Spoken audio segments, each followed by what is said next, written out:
Chapter 16. Now Samson went to Gaza and saw a harlot there, and went into her.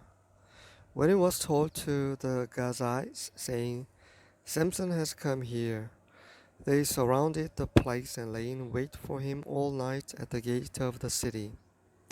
And they kept silent all night, saying, Let us wait until the morning light, then we will kill him.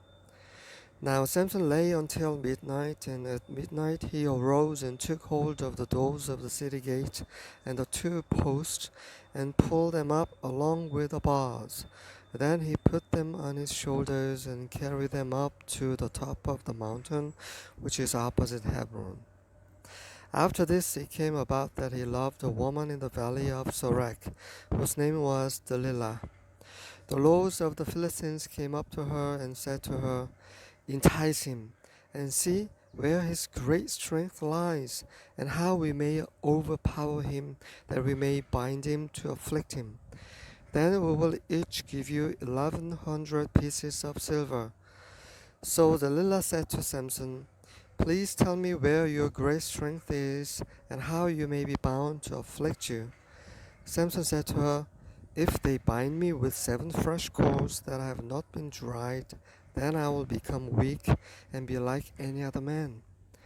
Then the lords of the Philistines brought up to her 7 fresh cords that had not been dried, and she bound him with them. Now she had men lying in wait in an inner room, and she said to him, The Philistines are upon you, Samson. But he snapped the cords as a string of tow snaps when it touches fire. So his strength was not discovered. Then Delilah said to Samson, Behold, you have deceived me and told me lies. Now please tell me how you may be bound. He said to her, If they bind me tightly with new ropes which have not been used, then I will become weak and be like any other man. So Delilah took new ropes and bound him with them, and said to him, The Philistines are upon you, Samson.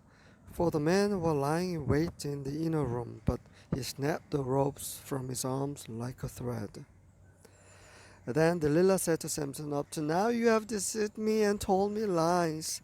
Tell me how you may be bound. And he said to her, If you weave the 7 locks of my hair with a web and fasten it with a pin, then I'll become weak and be like any other man.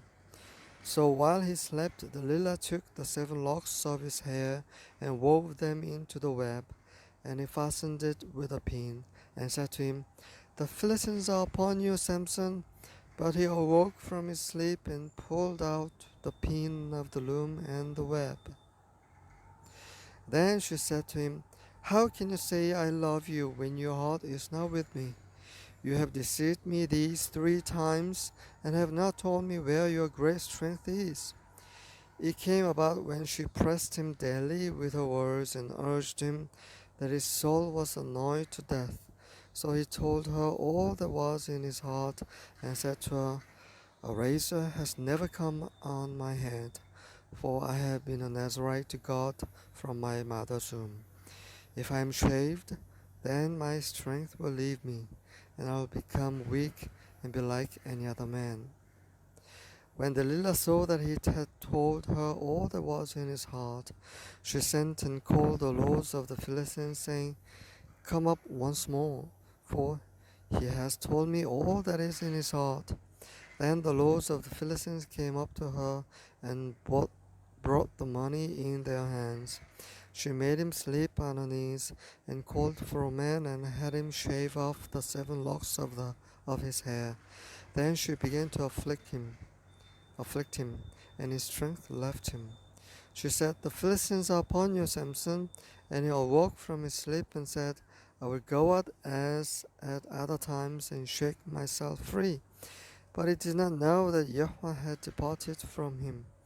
Then the Philistines seized him and gouged out his eyes, and they brought him down to Gaza and bound him with bronze chains, and he was a grinder in the prison. However, the hair of his head began to grow again after it was shaved off.